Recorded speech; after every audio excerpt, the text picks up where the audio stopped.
వచ్చిన చాలా దేవుడు వాళ్ళకి కాసిన కాపాడి మరొకసారి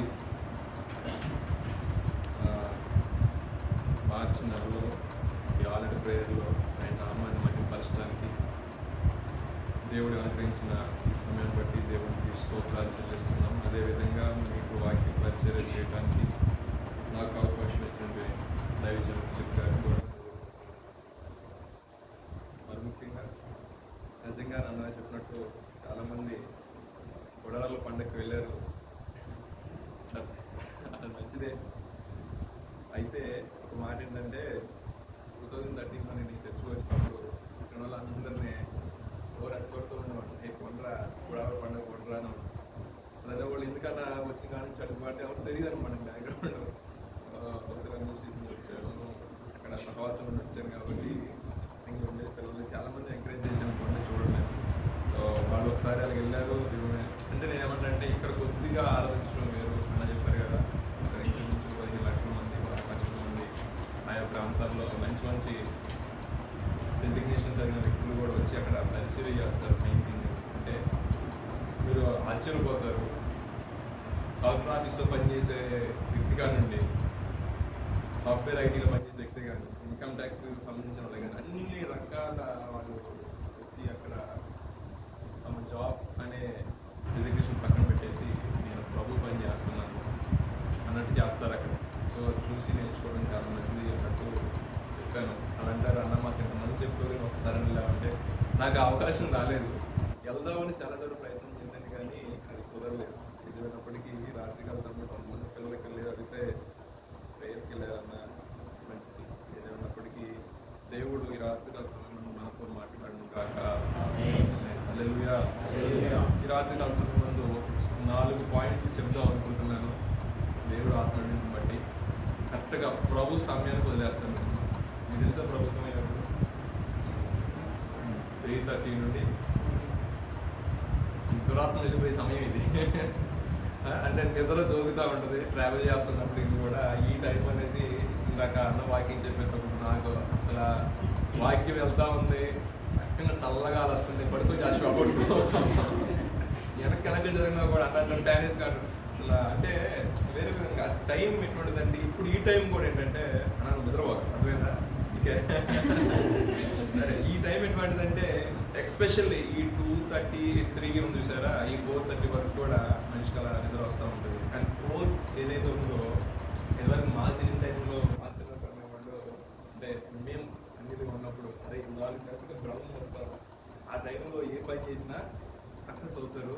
ఆ టైంలో బాగా చదవాలన్నా బాగా చేయాలన్నా ఏది చేసినా మంచి ఆ టైంలో చదివినా రాసినా బట్టి పట్టినా గుర్తుని పోతారు అనేవాడు చిన్నప్పుడు మన ప్యాటర్న్ ఉన్నప్పుడు. కానీ తర్వాత బైబిల్ చదివితే తెలిసింది ఏంటంటే నాకు అక్కడ దొరికిన వ్యక్తి ఎవరంటే యాకోబు. తెల్లవారు చూడకంటే ఆ సమయము ప్రభు సమయం కట్టుకుంటున్నప్పుడు ప్రభు ఎవరైతే ప్రత్యేక శ్రద్ధ కలిగి అని అందరూ చేయాలనుకుంటారు కానీ చేయలేరు. ఆన్లైన్ ప్రేయర్ అందరూ ఉన్నప్పుడు కూర్చోవాలి, నిద్రపోకుండా వినాలి, వాక్యం ప్రార్థన చేసుకోవాలనుకుంటారు. కానీ కొంతమంది జీవితంలో అది ఫుల్ఫిల్ అవ్వదు. కానీ దేవుడు మనకిచ్చిన ఈ సమయంలో కొద్దిగా వాక్య ధ్యానం చేద్దాం, ఎక్కువ ప్రార్థన చేసుకుంటాం. ఏమంటే ఎందుకంటే అన్నంగా మెయిన్ చెప్పిన సబ్జెక్ట్ కూడా ఈరోజు ఎక్కువ ప్రేయర్ గురించి చెప్పాడు.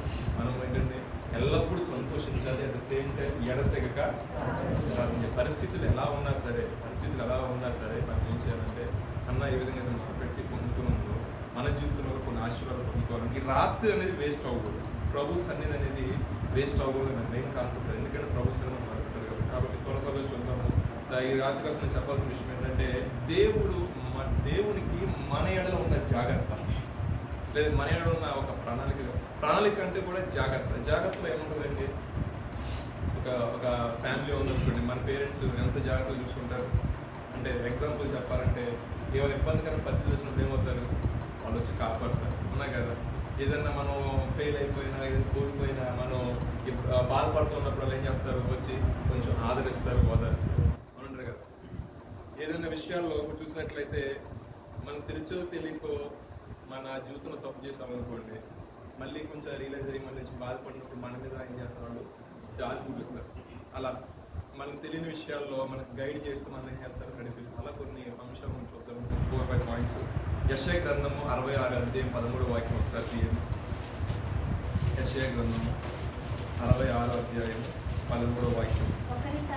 ఒకని తల్లి వాని ఆదరించినట్లు దేవునికి స్తోత్రం. ఈ యొక్క పాయింట్ మరలా ఆల్రెడీ పేరు వరకు గుర్తున్నారు. ఒకరిని తల్లి వానిని ఆదరించినట్లు నేను మిమ్మల్ని ఆదరిస్తాను. మీరు ఆల్రెడీ ప్రేయర్కి వెళ్ళి ఏం విషయాలు నేర్చుకున్నారంటే ఫస్ట్ మెసేజ్ మాకు ప్రేయర్ గురించి చెప్పారు. రెండో మెసేజ్ స్టార్టింగే దేవుడు చెప్పి మాట్లాడంటే నేను మిమ్మల్ని ఆదరిస్తాను. ఈ ఆదరణ ఎప్పుడు అవసరమైతే మనిషి యొక్క జీవితంలో మీకే మీరు చెప్పండి. అక్కడ యెషయా భక్తులు రాయడంలో సందర్భం ఏంటంటే ఇశ్రాయేలు ప్రజలందరూ కూడా ఏమైపోయారంటే చెరసాలలోకి వెళ్ళిపోయారు, ప్రతికూల పరిస్థితుల్లోకి వెళ్ళిపోయారు. ఆ పరిస్థితుల నుండి వాళ్ళని విడిపించిన నాదులు కానీ అదేవిధంగా వారికి సహాయం చేసేవాళ్ళు కానీ ఎవరూ లేరు. అని యెషయా ఏం చేస్తా మొదలుపెట్టారంటే దేవునితో ఏకాంతంగా మాట్లాడుతూ ఒక బలమైన విశ్వాసాన్ని ఆ జనులకు అందించడం కోసం దేవుడు ఉన్నాడు, ఏ విషయంలో సహాయం చేస్తాడు అని ఒక వ్యక్తి చెప్పాలి కదండి. నేను ముందుపోతున్నప్పుడు నన్ను ఆదరించే మాటలు నాకు కావాలి కదా ఏదైనా సరే.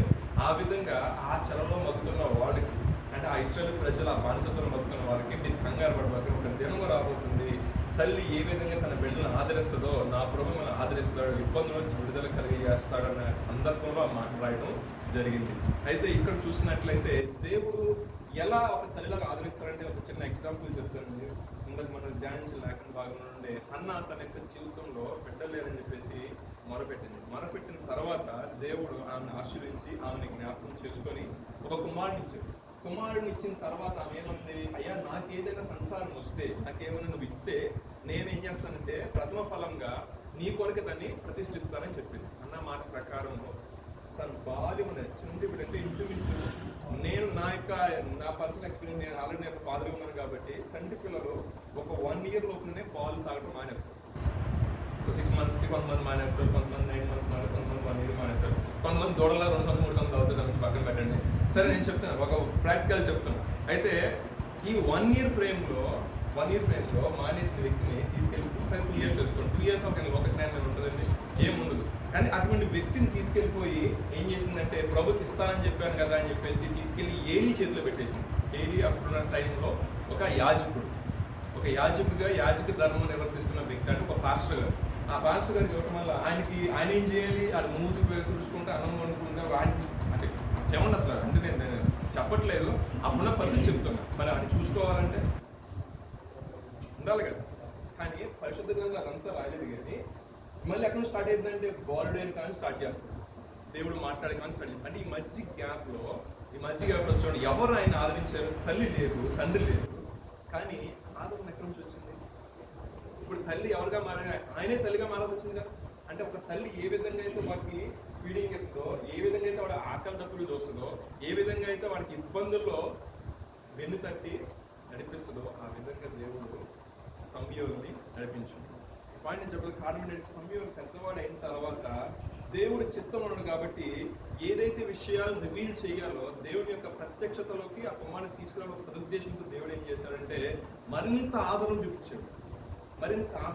చూడండి, ఒక మాట చెప్తాను, ఎందుకు అలా చూపించాడు ఒకసారి ఆలోచించాను నేను. అంటే ఇక్కడ జరుగుతున్న సందర్భం ఏంటంటే దేవునికి ప్రతిష్ఠ చేశాడు, దేవుని చేత ఆ కుమారుడు దేవుడి కొరకు ఎదుగుతున్నాడు. అయితే ఈ ఏలీకి 2 కుమారులు ఉన్నారు. మీకు అర్థమవుతుందా? అంటే 2 కుమారులు ఉన్నారు. ఈ 2 కుమారులు కూడా దేవుని సేవలో ఉన్నారు. కానీ ఏదైతే ఈ ప్రతిష్ఠిత కలిగిన వ్యక్తి కదా, ఈ ప్రతిష్ఠిత కలిగిన వ్యక్తి తన కుమారులకి ఏమైనా పోటీ వస్తాడేమో అన్న ఒక దృక్పథం ఎవరికైనా ఏ తల్లిదండ్రులకైనా ఉంటుంది. ఏ విషయం దాన్ని మనం మానవత్వ దృక్పథంతో ఆలోచించవచ్చు. కానీ దేవుడు చేసిన ఏర్పాటు చూడండి, బాలుడైన సమూయేలుతో దేవుడు మాట్లాడిన తర్వాత ఆ ఏం మాట్లాడాడు అని ఏలి అడిగినప్పుడు, నాచక చెప్పినప్పుడు ఏలి కూడా భయం వేసింది. మీకు అర్థమవుతుందా? ఇప్పుడు చూడండి, చిన్న సందర్భం ఏంటంటే ఎవరు ఉన్నా లేకపోయినా, ఎవరు ఆదరించకపోయినా, ఎవరి హస్తం తోడున్నా లేకపోయినా ఈ బాలునికి ఎవరు తోడుందండి? దేవుని యొక్క తోడుంది, దేవుని యొక్క ఏర్పాటు ఉంది, దేవుని యొక్క ఆదరణ ఉంది. ఇప్పుడు ఏలి అంటాడు, అయ్యా ఏమి కనపడిందో ఆ ప్రభు నీతో ఏం మాట్లాడి రాత్రికాల సమయంలో నాకు మొత్తం చెప్పమన్నప్పుడు చెప్పాడు. ఏంటంటే అయ్యా నీ కుమారులు కొంచెం మిస్బిహేవ్ చేస్తున్నారు, మిస్బిహేవ్ చేయడం వల్ల దేవుడికి అత్యంతమైన కోపం వస్తుంది. ఆయనకు అర్పించే అర్పణల కాడ అదేవిధంగా వాళ్ళు తీసుకోవాల్సిన పోషణ కంటే కూడా మేము ముందర తర్వాత దేవుడు అన్నట్టు చేస్తున్నారు. ఇంకొక థింగ్ ఏంటంటే, నువ్వు కూడా నీ కుమారుల్ని నువ్వు పరిశుద్ధంగా రాయబడిన మట్టిలో చదవండి, నీ కుమారుల్ని దేవుని కంటే ఎక్కువగా నువ్వు గణపరుస్తున్నట్టు తెలియజేశాడు. కాబట్టి దేవుని యొక్క ఉగ్రత అనేది నీ బిడ్డల మీదకి లేచిందయ్యా, అలా ఇద్దరు బిడ్డలనే తీసేస్తారంట. ఇది నాకు వచ్చిన నా ప్రభు చెప్పిన మాట. మరి దీని విషయంలో నువ్వు ఆలోచించుకున్నప్పుడు అయితే అక్కడ ఇంకో మాట అంటారు, దీని నిమిత్తం ఎటువంటి ప్రాయశ్చిత్తం లేదంటే ఒక ఓటు అది మీరు చూపించాలని అక్కడ నువ్వు ఏమి చేసినా ఏది నాకు మొరపెట్టినా కూడా ఏది మొర నేను విన్నాను అని కళాఖండిగా దేవుడు చెప్పేశాడయ్యా. ఇది రాత్రి జరిగిన సందర్భం. ఇప్పుడు ఈ విషయం చెప్తే మీకు ఎలా ఉందో చెప్పండి. ఒకటి, ఆయన చూస్తే బాలుడు, ఎటువంటి నాకు సపోర్ట్ లేదు, ఓకే, కానీ ఎవరు నిలబడ్డారు? దేవుడిగా నిలబడింది. అంటే ఆ కుమారుని నడిపించే ఆత్మ దేవుని ఆత్మ కదా. అంటే ఆయన కింద రాసుకుని వచ్చాడు, ఆయన పలికిన మాటల్లో కూడా ఏది కూడా తప్పుకోకుండా దేవుడు అవును ఆమెనంటే గుడి నెరవేర్చాడు. తర్వాత జరిగిన సందర్భం కూడా అదే. తర్వాత జరిగిన సందర్భంలో ఇద్దరు కుమారులు చనిపోవటం. మాట ఎందుకు చెప్పారంటే, ఎవరు ఆదరించినా ఆదరించకపోయినా, ఎవరు తోడున్నా తోడు లేకపోయినా దేవుడికి మన పట్ల ప్రణాళిక ఉంది. కాబట్టి మనము ఏ సిచ్యువేషన్ నుంచి వెళ్తున్నా, ఏ సిచ్యువేషన్ నుండి వెళ్తున్నా, ఏ ప్లేస్లో ఉన్నా సరే మనల్ని వెంబడించే హస్తము, మనల్ని వెంబడించే తోడు, మనకి ఒక అండ ఉంటుంది. ఎవరన్నా ఆయన నీవు నేను ఆరాధిస్తున్నా ప్రభు దేవునికి స్తోత్రం, హల్లెలూయా హల్లెలూయా. ఇంకా చూసినట్లయితే ఇంకొక మాట చెప్పాను కదా, తండ్రి వల్లే మనకి ఏం చేస్తారంటే దేవుడు జాలి చూపిస్తారండి. జాలి చూపించడం అనే వాడికి ద్వితీయోపదేశకాండం కీర్తన 103:13 అంటాడు, మీకు ప్రార్థన సమయం కోసం కొంచెం ఫాస్ట్గా యెహోవా తన యందు భయభక్తులు గల వారి ఎడల చాలండి. తండ్రి తన కుమారులు ఎడల, ఇంటికి అడగవచ్చు మరి కుమార్తెలు ఎడల లేదంటే అత్యంత కృప మీకే. కొడుకులను దెబ్బ కొడతారు కానీ కూతురు ఒక మాట అంటారండి. అంటే మీరు అడుగుతారు, కుమారులు అన్నారు కదండి, మరి కుమార్తెల గురించి రాలేదని. కొంతమంది అడిగిన వాళ్ళు లేకపోలేదు. చాలా మంది అన్న ఎక్కడ చూసినా కుమారులు అంటే కుమార్తెల గురించి ఏం సబ్జెక్ట్ రాదు. దేవుడి ప్రణాళిక, దేవుడి యొక్క సిద్ధపాటు, దేవునికి ఆర్పాటు గొప్పగా ఉండదు. ఆ విషయాలు దేవునికి స్తోత్రం. ఇక్కడ చూసిన మాట ఏంటంటే, తండ్రి తన కుమారులు జాలి పడినట్లు తన యందు భయభక్తుల వేళ జాలి పడను. ఇప్పుడు మనం దేనితో వచ్చున్నాం దేవుని సన్నిధికి అంటే, దేవుని యందు భయంతో భక్తులు అవునన్నారు కదా. ఇంట్లో కూర్చొని ప్రార్థన చేసుకుంటే దేవుడు ఆలకించరా? ఇంట్లో కూర్చొని ఆలెట్ చేసుకుంటే దేవుడు ఆలకిస్తారు కదా. కానీ ఒక సంఘముగా కూడుకొని సంఘంతో ప్రార్థన చేస్తున్నప్పుడు దేవుడు అద్భుతం చేస్తాడు. అది కాకుండా ఒక రాత్రంతా కూడా ఆయన సన్నిధిలో గడిపితే మనకు ఆశీర్వాదం, ఒక నమ్మకం వస్తుంది. అంటే ఒక భయము, ఒక భక్తి మనలో ఉంది. ఎక్కడైతే భయం ఉంటుందో అక్కడ ఆటోమేటిక్గా భక్తి ఉంటుంది. భక్తి ఓన్లీ ఉందనుకోండి, భయం లేకపోతే అది మిస్యూజ్ అయింది. మన జీవితంలో భయం ఉండాలి, దేవుడిని భయం ఉండాలి. అదేవిధంగా ఆయనకి భక్తి చేసేవారు. అందుకు పరిశుద్ధ గ్రంథం సెలవిస్తుంది, భూమి మీద భక్తులే శ్రేష్ఠులు, కేవలం వాళ్ళకు ఇష్టం. అంటే భక్తి చేసేవాళ్ళు అంటే దేవుడికి చాలా శ్రేష్టమైన వ్యక్తులు అంట. ఆయనకి ఎంతో ఇష్టమైన వాళ్ళు అంటే నిత్యం ఆయన మనం మహిమపరుస్తున్నాం, ఆయన నిత్యం కనపరుస్తున్నాం. తప్పుపోయిన కుమారుడు నిజంగా తన యొక్క ఆస్తి మొత్తం తీసుకుని వెళ్ళిపోయాడు. యేసు గారు చెప్పిన ఉపమానంలో ఆయన ఆస్తి మొత్తం తీసుకుని వెళ్ళిపోయాడు. తిరగాల్సిన తిరుగులు తిరిగాడు, నేర్చుకోవాల్సిన నేర్చుకున్నాడు. ఎన్ని రకాలు చెడిపోవడానికి అన్ని మార్గాల్లో చెడిపోయాడు. ఇక ఇంకా తిండి లేదు, ఏమీ లేదు. మందులకు చేసి కొట్టి తిందామని మనసులో అనుకున్న తర్వాత అనిపించింది, ఇచ్చి ఎంతకంటే మా నాన్నగారి ఇంట్లో పని చేసి కూడా మంచిపోయింది అంటున్నాడు కదా. ఏదో రకంగా వెళ్ళిపోయి నా తండ్రి కాలం పడిపోతే నా తండ్రిని ఎలా జాలిపడి కనికరం చూపి నన్ను చేర్చుకుంటాడు కదా నన్ను ఒక ఆలోచనతో ఏం చేశాడండి, బయలుదేరాడు. అంటే ఆ యొక్క పాపము, ఆ యొక్క పాత రోత జీవితంలో అంతకు ఇష్టపడక తను సరి చేసుకోవడానికి, అంటే అక్కడ ఏముంది, తన యొక్క జీవితంలో మొత్తం కోల్పోయాడు. సున్నా ఇంకా పొట్టి తిన్నాను అనుకోండి, ఇంకేముంటుంది, నైట్ కడుపునే పోసింది. అవునా కదా? ఇంత బిర్యానీ తింటేనే ఇంత బిర్యానీ తినాల్సింది కాస్త ఇంత తిన్నాం అనుకోండి, ఆ ఏసం తేపులు ఒక ఆయన భాష దగ్గర తింటాడు. దాని దగ్గరికి వెళ్ళి గ్యాస్ మొత్తం పట్టేసిందండి, పొట్టం ఉప్పిపోయిందంటే ఒక టాబ్లెట్ ఇచ్చిందంటే ఆయన, అది వేసుకుంటా కూడా ప్లేస్ లేదండి అన్నాడు. ఏ రేట్లో తిన్నాడు కూడా, మరి అది వేసుకుంటా కూడా ప్లేస్ లేదంటే దొరికింది కదంటే. కొంతమంది అంటే ఇంకొతనే ఉంటుంది, మరి వేసుకుంటూ కూడా ప్లేస్ ఉన్నప్పుడు అవన్నీ ఏమంటారు, అవసరం చాలే కదా, ఇప్పుడు ఆ పంది పుట్టి అనుకోండి, చావే. చావు చచ్చే కంటే కూడా ఈ బతికే కంటే కూడా ఏదో ఒకటి ఇలా ఆయన కాలు పడిపోయాం అనుకో, తండ్రి హృదయం ఎటువంటిదో పెట్టో బాగా తెలుసు. వాళ్ళని గమనించి అనుకుంటారు కానీ తండ్రిని పెట్టుకుంటే చాలా రోజు గమనిస్తాం.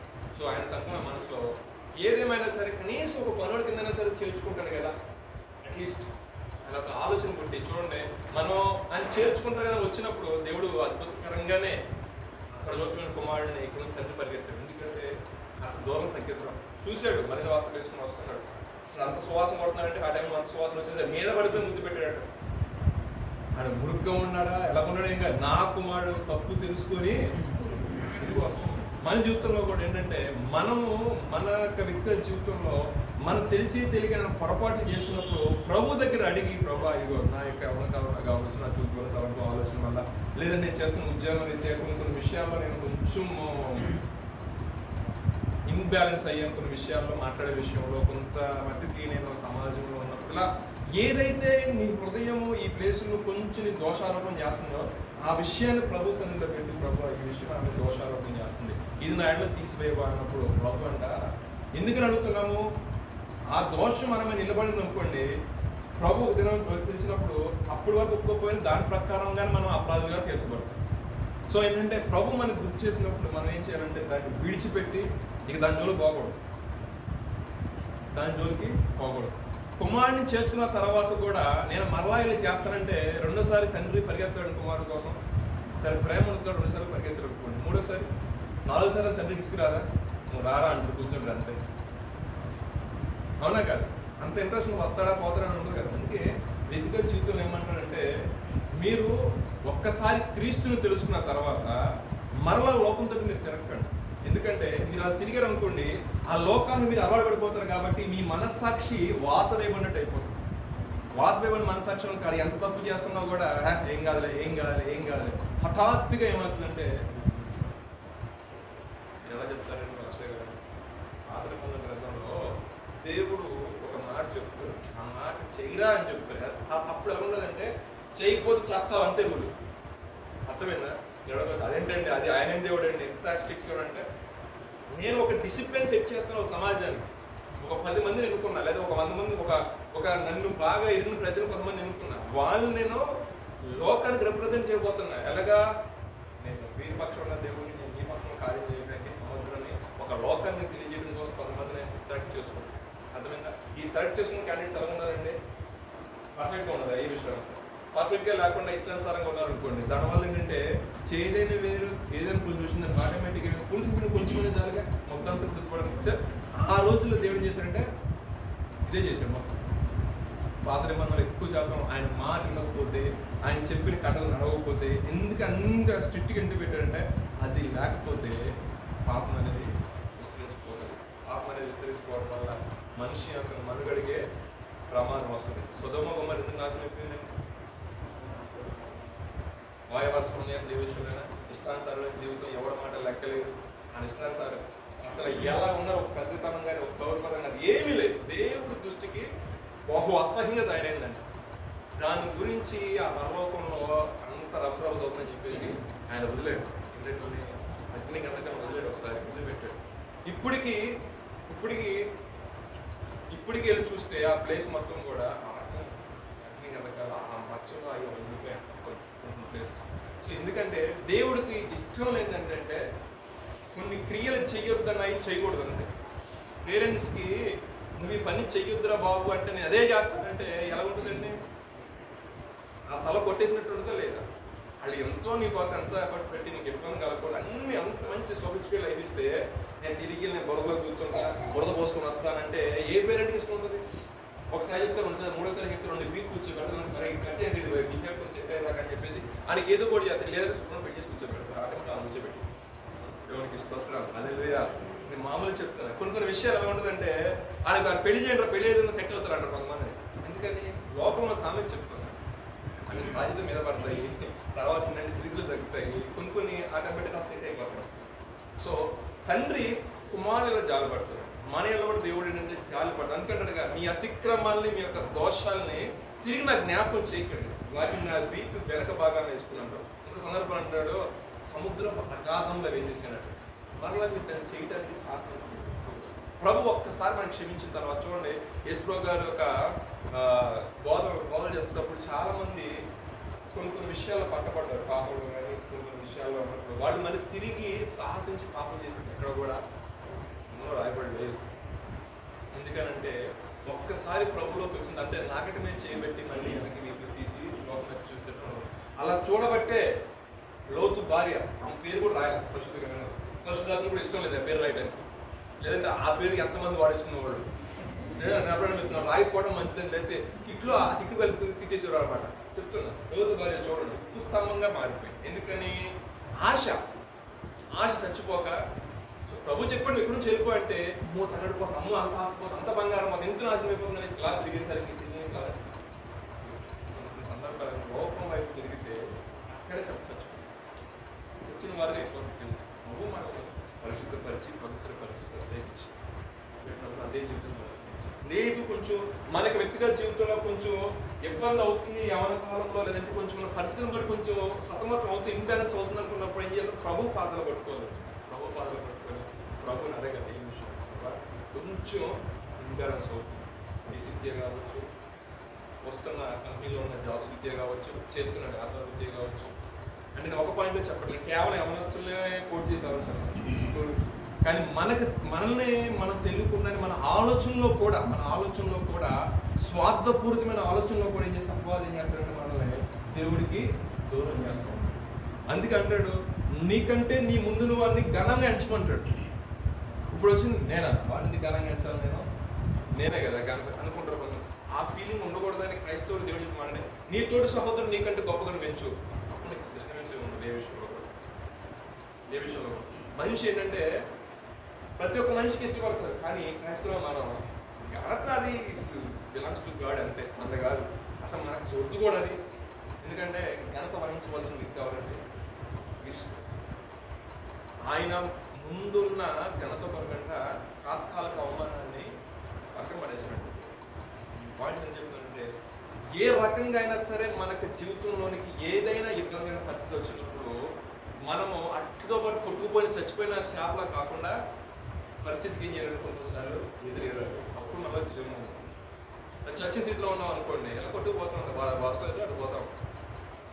తండ్రి మనలో జాలిపడుతున్నాడు కాబట్టి మనం వ్యక్తిగతంగా ఈయన ఆల్రెడీ ప్రేమ కోసం మనం కొన్ని విషయాల్లో ప్రభావ నన్ను ఒక్కసారి జ్ఞాపకం చేసుకుంటున్నాను, ఒక్కసారి ఏదైనా సరే ఎక్కడైనా ఒక్కసారి నాకు వచ్చే ప్రభావ ఏదైనా నేను కొన్ని పొందుకోపోవడానికి, ఆశీర్వాదం పొందుకోపోవడానికి ఏదైనా సరే అర్జెంటుగా ఉన్నాయా?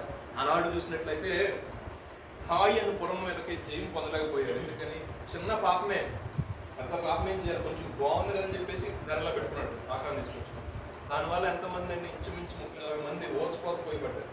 వాళ్ళ కుటుంబాలు ఎంతో దుఃఖ శోకంలోకి వెళ్ళిపోయాయి. అవునా కాదు? కానీ ఎవరైనా ఎక్స్పెక్ట్ చేశారా ఇక్కడ దోషం ఉందని? జయం పొందకపోవడానికి చిన్న రీజనే. మనం మనకి జీవితంలో కొన్ని విషయాలు జయం పొందకపోవడానికి గల కారణాలు ఏమన్నా మనకై మనం సంపూర్ణంగా గ్రహించలేము. కానీ మనము ప్రభువా నాయుడు జాలి చేస్తూ ఒక్కసారి నాకు ఏదైనా నేను చేసిన మిస్టేక్ నేను మర్చిపోయినా ఒకసారి జ్ఞాపకం చేయనప్పుడు ఆ పరిశుద్ధాత్మ యొక్క ప్రత్యక్షతలో నీకు దేవుడు తెలియజేసినప్పుడు వీలైతే కన్నీటితో ప్రభు పాదాలు కట్టి ఆడు ఈమె అధికంగా నన్ను ప్రేమించింది కాబట్టి ఈమె యొక్క అధికమైన పాపాలు క్షమించబడ్డాడు. యేసుప్రభు గారు ఎప్పుడు ఒక అద్భుతం చేసిన దానికి ముందు చేసిన పని తెలుసా? పాపాలు క్షమించాడు. అంటే మనిషి యొక్క జీవితంలో పాపం ఉన్నంత వరకు ఆశీర్వాదం అనేది అది. ఆ పాపం ఎప్పుడైతే ఆ యొక్క వ్యక్తిగత జీవితం నుంచి వెళ్ళిపోతుందో ఆశీర్వాదం పోకలు వస్తూనే ఉంటాయి. నువ్వు ఆగవు అంతే, వస్తూనే ఉంటాయి. కాబట్టి కొంతమంది అడగచ్చు, అదేంటండి నేను ఏమి చేయాలా అయినా సరే మీరు అంటే పరిశుద్ధంగా సెలవుస్తుంది ఒక మాట, చక్కటి మాట ఉంది అక్కడ. నువ్వు ఇలాగ ఏమి చేయకపోయినా సరే నువ్వు శోధించబడతావు అంటే దాంట్లో దేవుని అనుకుంటున్నాను. దేవుడికి స్తోత్రం, హల్లెలూయా. మేలు చేసి నువ్వు శ్రమ పొందుతావు, అవునా కదా? నువ్వు మేలు చేయకుండా శ్రమ పొందావు అనుకుంటే దాంట్లో లెక్క ఉంది. కానీ మేలు చేసిన తర్వాత కూడా నీకు కష్టం వస్తుంది అనుకో, దాని విషయంలో అంటే మనం బాధపడకూడదట. దానికి కావాల్సిన మెప్పు, ఘనత, దీవెన అది ప్రోగ్రెస్తాడు. సో మన సెకండ్ పాయింట్ మనం చూసినట్లయితే తండ్రి వల్లే ఆయన మన వల్ల జాలి చూపిస్తాడు. ఇంకొక పాయింట్ చూద్దామండి. ద్వితీయోపదేశకాండం 32 అధ్యాయం 11వ వాక్యం ఒకసారి చదవండి.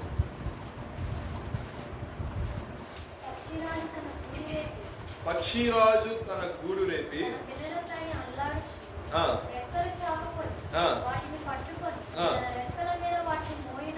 మోయినట్లు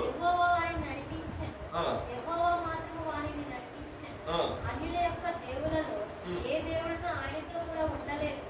భూమి యొక్క ఉన్నత స్థలముల మన పాయింట్ ఏంటంటే పక్షిరాజు తన గూడు రేపి తన పిల్లల పైన అల్లాడుచు రెక్కలు చాపుకొని వాటిని పట్టుకొని తన రెక్కల మీద వాటిని మోయినట్లు యెహోవా వానిని నడిపించెను. ఎవరి గురించి మీకు అర్థమైంది? ఎవరి గురించి మాట చెప్తున్నారండి?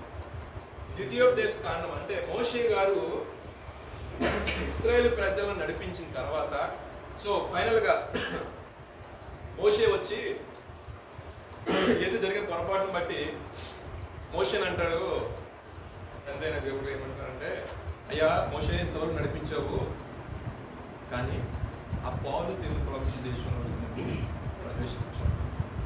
మోషే ప్రార్థన చేశారండి. నిజంగా ఎవరికైనా ఆశ ఉంటుంది కదా. ఇప్పుడు మాస్టర్ గారు ఎగ్జాంపుల్ తీసుకున్నారు, సంఘం మొత్తం కూడా ఆయన నడిపిస్తుంది, అవునా కదా? నడిపించిన తర్వాత ఆ ప్లేస్ ఆగు లేదంటే ప్లేస్లోకి రావాలన్నప్పుడు మాకే అనుకుంటుంది, పలానా పాస్టర్ గారు అడిగితే దేశం నువ్వు ఆగన్నారు అనుకో, నాకు ఆశ ఉంటుందా?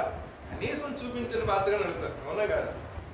కనీసం ఆ ప్లేస్లోకి నాకు అలవ్ లేకపోయినా అట్లీస్ట్ నేను చూస్తాను అన్నప్పుడు దానికి కూడా ఒక సందర్భంలో దేవుడు ఒప్పుకోలేదు. ఇక మరీ ప్రార్థన చేసిన దాన్ని బట్టి అప్పుడు ఆయన తీసుకెళ్ళాక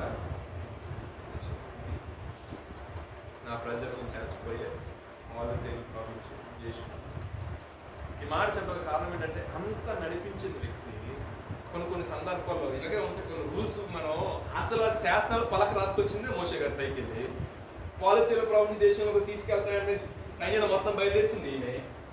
మరి ఎందుకని ఈ యొక్క జీవితంలో ఒకేసారి అలా బ్రేక్ పడింది? 2 థింగ్స్ ఉన్నాయి. మీరు చెప్పండి, మీకు తెలిసిన ఒకటి మాట్లాడమన్నా కాడ, ఇంకోటి ఈ 2 పాయింట్లలో కొంచెం నేను భయపడతాను.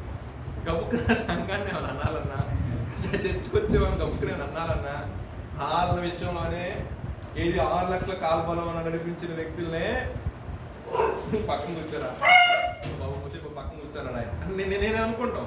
అంటే ఎంత ప్రేమ చూడండి తన బిడ్డల పట్ల దేవుడికి, తండ్రికి చూడండి ఎంత ప్రేమ చూడండి. అంటే ఆయన నడిపించే విధానం కూడా పగలంట మేఘస్తంభం ఉన్నాడంట, రాత్రి అగ్నిస్తంభం ఉన్నాడంట, వెంబడించి బండగా ఉన్నాడంట. చూడండి అసలు పగలు మేఘస్తంభం, రాత్రి అగ్నిస్తంభం, వెంబడించే బండ. ఏ బండ? నీటి.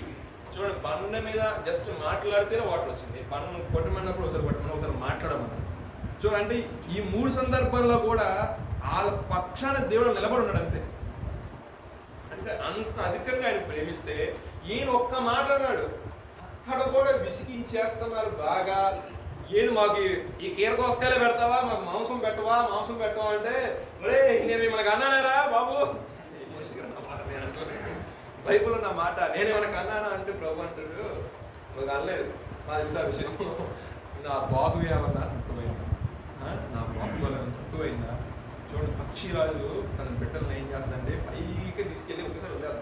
మీరు అబ్జర్వ్ చేయండి, అట్లకి ఎగరటం నేర్పించడానికి ఏం చేస్తుందంటే ఇంచుమించు ఒక 1 కిలోమీటర్ హైట్ ఒక కొంత ఫీట్ తీసుకెళ్ళిపోయి అక్కడి నుంచి అలా అమాంతంగా చక్కగా ఎలా వచ్చేది ఒకేసారి కట్టదంతే. ఇలాగేసరికి ఏమైపోతాయి, ఆ రెక్కలు మీద ఉన్నాయి అమాంతంగా ఏమైపోతాయి అంటే రెక్కలు వదిలేసేటట్టు అంటాడు. మరలా కిందకు వచ్చి తల పగిలిపోతారంటే మళ్ళీ వచ్చేలాగా జాబ్తో మరలా ఎక్కించుకెళ్ళాం. దానివల్ల ఫస్ట్ టైం కొంచెం ఫీల్ అవుతాయి, ఏంటి ఇప్పుడు దాకా బూట్లు పెట్టి బాగా మేము మమ్మీ ఏంటి మన చంపేద్దాం ఫిక్స్ అయింది ఏంటి. మోషేని అట్టే అడిగారు వీళ్ళు, ఏమయ్యా మోషే నీకు ఐగుప్తుల్లో సమాధానం కనపడలేదా, ఐగుప్తులు నీకు ఏం దొరకలేదా, ఇక్కడ తీసుకొచ్చావు. చూడండి, నిర్గమకాండం 14 అధ్యాయం నేను ఒకసారి నేను చెప్తుంటే మీకు ఏదో నవ్వులాట ఉంది, కానీ ఆ సందర్భం చదువుతుంటే బొమ్మ అనిపించింది. నిర్గమకాండము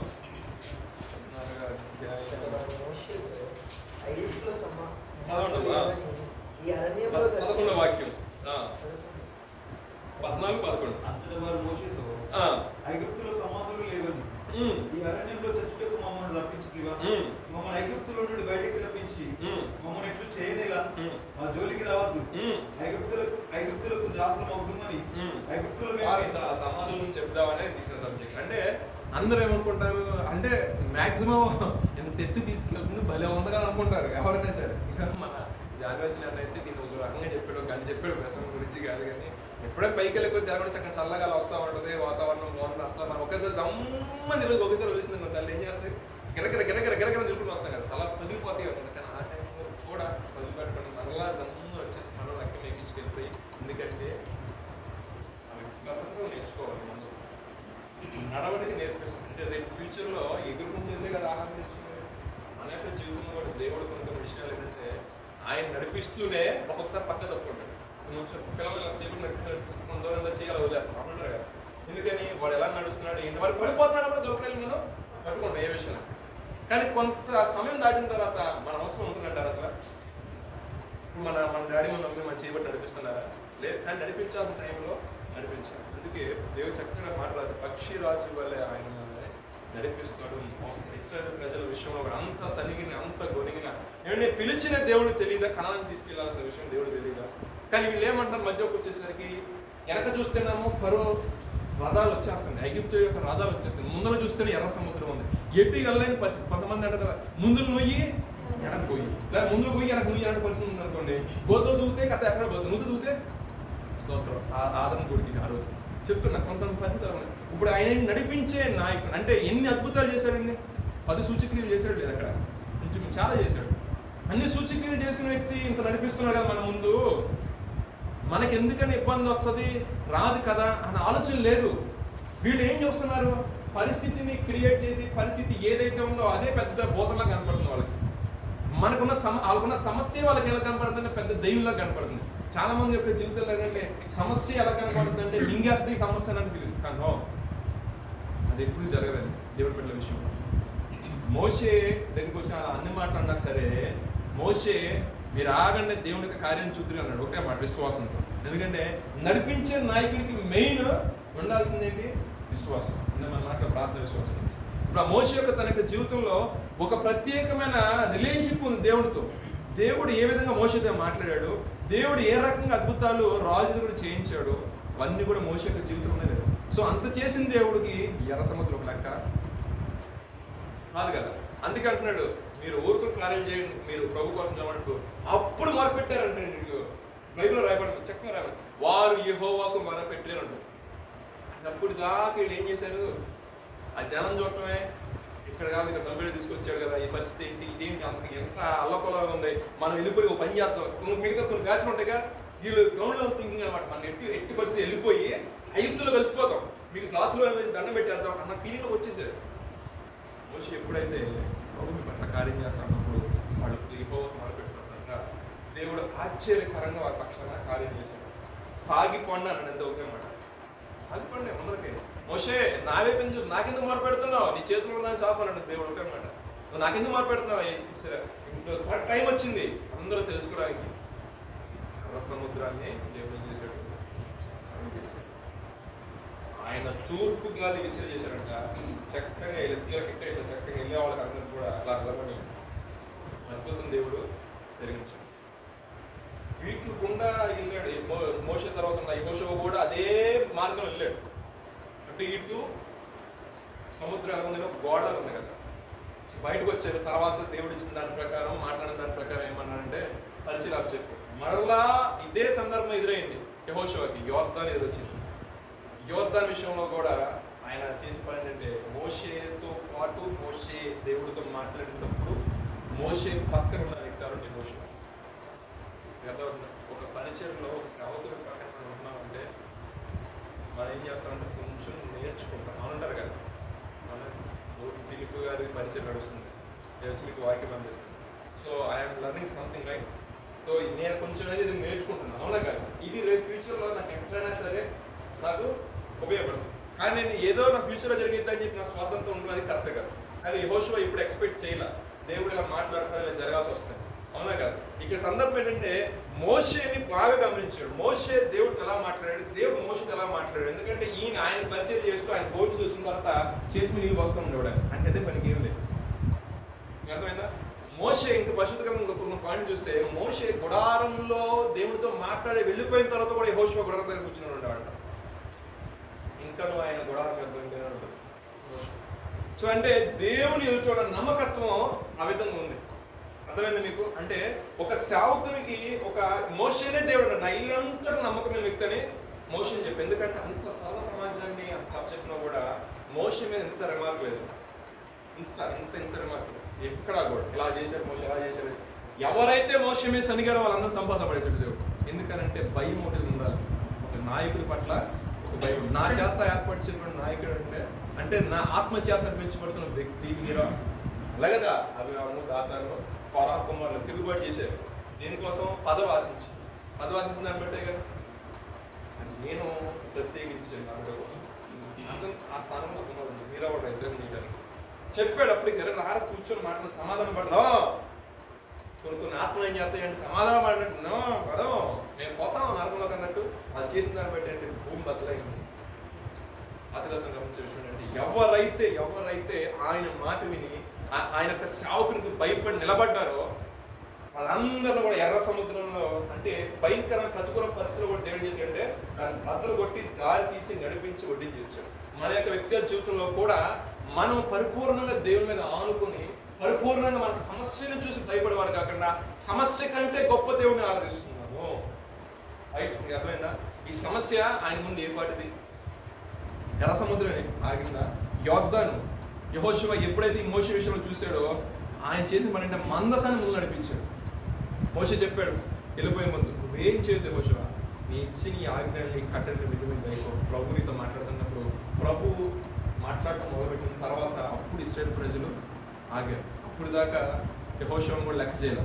యెహోషువను లెక్క చేయనప్పుడు ఎప్పుడైతే ప్రభు యెహోషువతో మాట్లాడటం మొదలుపెట్టాక అందరూ మనకు కామైపోయింది. యోర్దాన్ని దేవుడు మాట్లాడారు.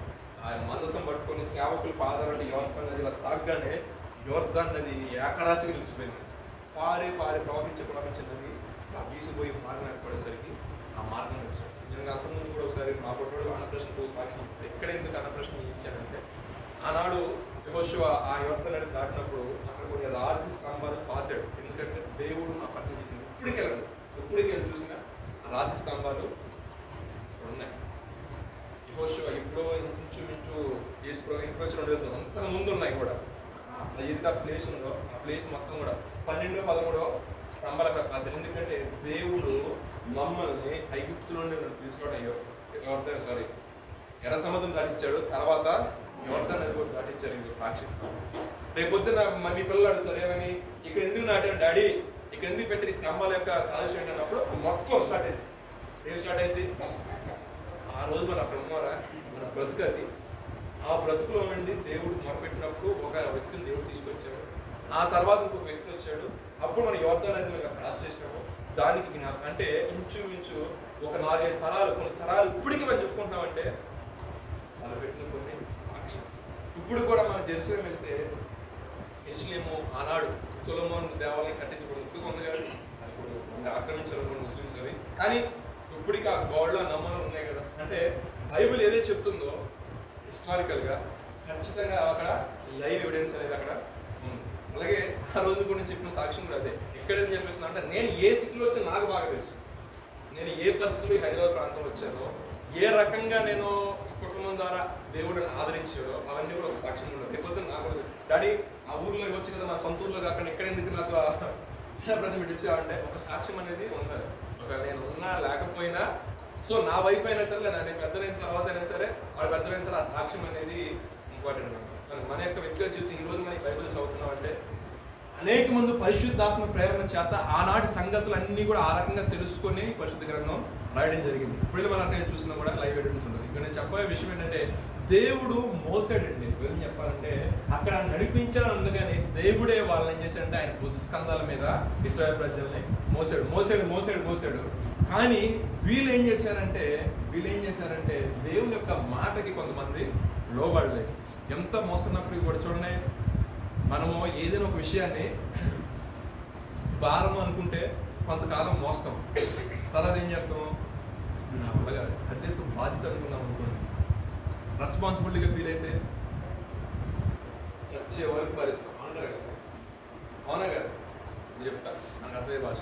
పెళ్లి చేసుకున్న వాళ్ళు భార్యను భార్య కూడా పరిస్థితి అని చెప్పండి. బాధ్యత అనుకో. అందుకే ప్రమాణాలు చేయించేటప్పుడు ఏం చెప్తున్నారు, కష్టమైనా సుఖమైనా ఏదైనా మేఘ అప్పుడు తలవలసిందే, కంగారు పడపాక మీరు ప్రమాణాలు చేసేటప్పుడు అబ్బాయిలకి ఎక్కువ చేపిస్తారు, అమ్మాయిలకి రెండో మూడో మాట్లాడినా. మా భాస్కర్ గారు ఇక్కడ ఉన్నా, నా పెళ్లి చేసిన ఆయన చెప్తున్నా, ప్రమాణాలు చేసేటప్పుడు నేను మా ఆవిడ ప్రమాణం చేస్తున్నప్పుడు, అంటే మా ఫ్యామిలీ మ్యాటర్ గురించి మనం మాట్లాడకూడదు, కానీ చాలా మటుకి అబ్బాయికి మనకి ఎక్కువ చదివిస్తూ ఉంటారు. దేవుడికి స్తోత్రం. ఎందుకంటే మనం ఏదైనా సరే మనం బాధ్యతగా ఫీల్. దేవుడు కూడా ఇశ్రాయేలు ప్రజలను భారంగా అనుకున్నారు, బాధ్యతగానే అనుకున్నారు. కానీ వాళ్ళు ఏమనుకున్నారంటే, మాకు ఈ హిందీ, ఈ తిరుపతి, ఈ లోక సంబంధించి చాలులే, కానీ ఆ కణాలు ఎందుకు, ఎవై మోసే బాగా అడిగారు. బైబిల్లో ఉంది ఆ మాట. నిజంగా నేను అబద్ధం చెప్పట్లా. కణాన్ని దానికి ఎందుకు, ఇక్కడ ఎంతో బాగానే ఉంది, ఇక్కడ ఉండిపోవచ్చు. కానీ వాళ్ళ పొద్దున్న దేవుడు యొక్క ప్రణాళిక ఏంటంటే, మనం కూడా ఏంటంటే దేవుడు మనకి అల్టిమేట్ ఇద్దాం అనుకున్నాం మన జీవితంలో. కానీ మనకి వచ్చి ఇక్కడ సరిపోతుంది, ఉండిపోతాం. కానీ అది నీకోసమే దాచుకుంటాం. నేను అక్కడ కూడా ఆ సింహాసనం కాదే, ఇక్కడే కూర్చుంటాను. మనం ఏంటంటే మన వ్యక్తిగత జీవితంలో కంప్లీట్గా దేవుడికి మనము సరెండర్. ప్రభా, ఇది నా జీవితం అనేది చేతిలో, బతుకుల కోసం ఉద్యోగం చేస్తాను, ఈ వ్యాపారం చేస్తాను, ఏం చేస్తున్నప్పుడు కూడా రైట్ టైంలో నా డెసిషన్ చేసి రైట్ టైంలో ముందు నడిపించుకోవడం. నీ జ్ఞానం నాకు దయచేయి. అంతేగాని ఎక్కడే బాగుంది, ఇక్కడ టెస్ట్ చేసి కూర్చుంది అనుకున్నప్పుడు దేవుడికి ఉగ్రత రేగింది. మీకు అర్థమైందా? దేవుడికి ఉగ్రత రాగడానికి కారణం ఏంటంటే, దేవుడు ఏంటంటే ఆలంగానే ఆ ప్లేస్ చాచకపోతే అవమానం దేవుడికి. సో ఆయన ప్రణాళిక ఏంటంటే, నేను ఒక బెస్ట్ పొజిషన్లో కూర్చోబెట్టాలని బాధిస్తాడు ఆయన. ఎప్పుడు నువ్వు ఆయన కంప్లీట్లీ సరెండర్ అయ్యావు. మీకు అర్థమైంది?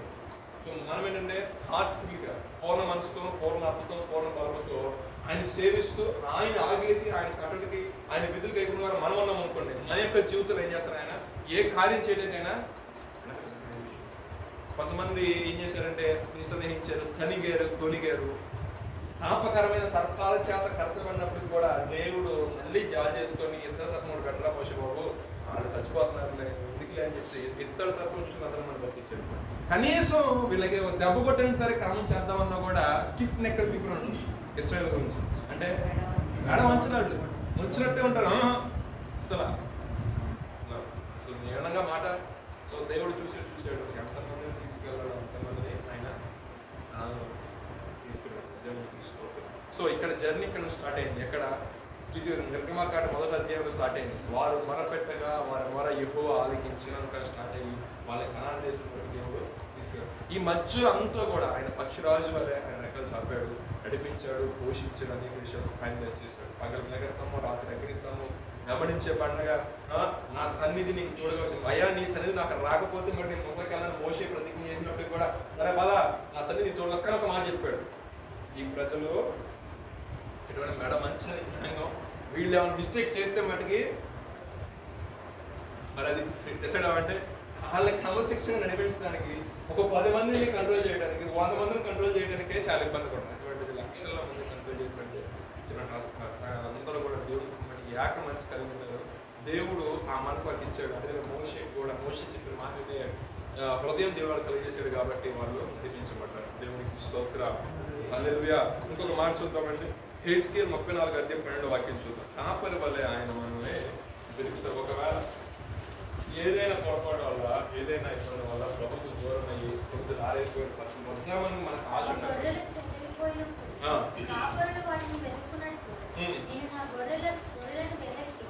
చీకటి గల మొద్దు దినమందు ఎక్కడెక్కడికి అవి చెదిరిపోయినో అక్కడ నుండి నేను వాటిని తప్పించి, ఆయా జనులలో నుండి వాటిని తోడుకొని వచ్చి, ఆయా దేశములలో నుండి వాటిని సమకూర్చి.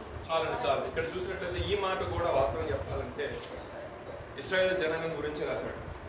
ఇశ్రాయేల్ జనాంగం గురించి ఎందుకు రాశాడంటే, యూదులుగా ఉన్న వాళ్ళు కొంచెం దినాలు అయిన తర్వాత వీళ్ళ వల్ల ఇబ్బంది వస్తుందని చెప్పేసి పోచకోత వేయడం జరిగింది. మీకు హిస్టరీలోకి వెళ్తే హిట్లర్ అనే నియంత్రణ వచ్చినప్పుడు యూదులందరూ కూడా చంపేయడం జరిగింది. అప్పుడు వాళ్ళు ఏం చెప్పారంటే దేశాలకి వాళ్ళు చదివారు. మన భారతదేశంలో వచ్చే కేరళ ప్రాంతంలో ఇప్పుడుగా ఉన్నారు. మళ్ళీ 4-5 years బ్యాక్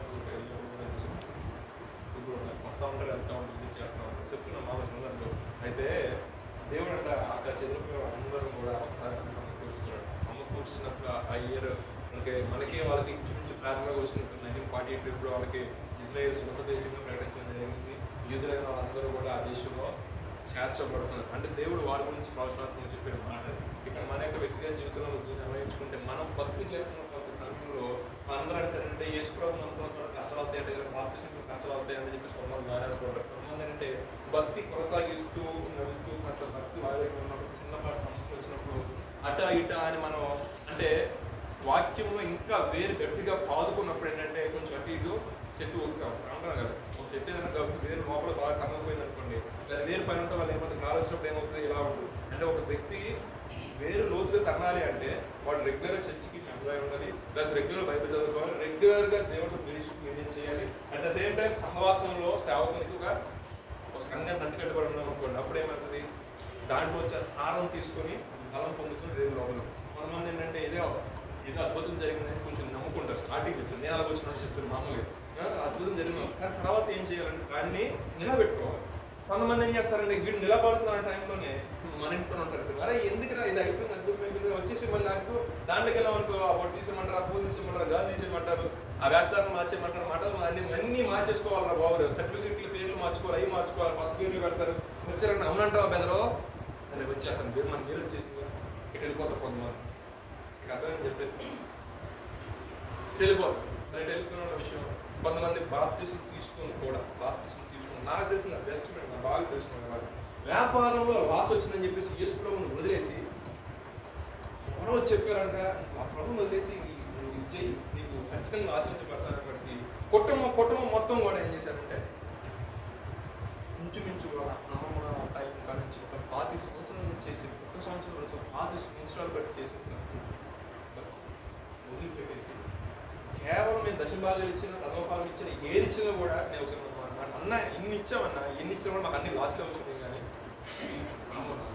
సో ఇప్పుడు ఏం చెప్తామంటే ఏం చేంజ్ అంటే ప్రభుత్వం వదిలేసాం హ్యాపీ ప్రభుత్వం వదిలేసాం ఇంటికి వెళ్తాం రైట్ కొంచెం ప్రార్థన చేసుకున్న సోదరుడు జరిగిందంటే ఓ జాషువా నువ్వు పిచ్చోడు కాబట్టి వాళ్ళు ఎప్పుడో ఊగుతా ఉన్నారని నీకు తెలీదు.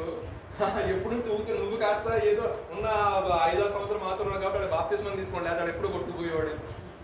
సరే స్తోత్రం దేని బట్టి నేను కొంతమంది ఏంటంటే 6 సంవత్సరాలు భక్తి చేసిన వ్యాపారం కలిసి రాలేదు, మాకు కుటుంబంలో డబ్బు లేదని చెప్పేసి అతనున్న పాయింట్ ఉంది సార్. నేను దశంభాగాలు ఇచ్చాను, ప్రథమ ఫలం ఇచ్చాను, సేవకుడు ప్రార్థన చేశాడు, అయినా మాకు ఎందుకు లాస్ అవుతున్నా పాపం లోపల తెచ్చింది.